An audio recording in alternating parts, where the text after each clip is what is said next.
Welcome to nTask Tutorials. Custom fields. How to create text field, single line. Start on the Task tab. Select the task. In the task detail at the bottom, click on Add Edit Field. Under Create New Field, select Text Single Line. Enter field name.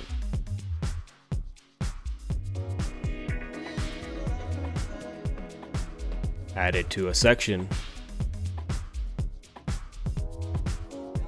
and set field layout.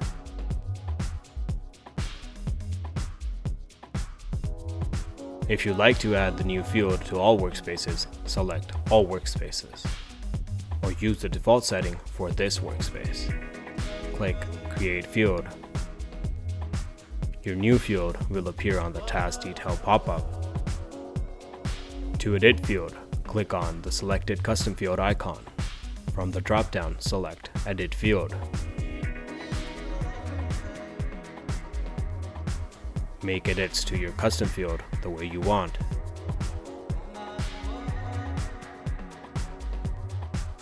And click Save Changes. If you wish to delete the field, simply click on the custom field icon and from the drop-down, select Delete Field. Confirm your selection and click Delete. Your field will be deleted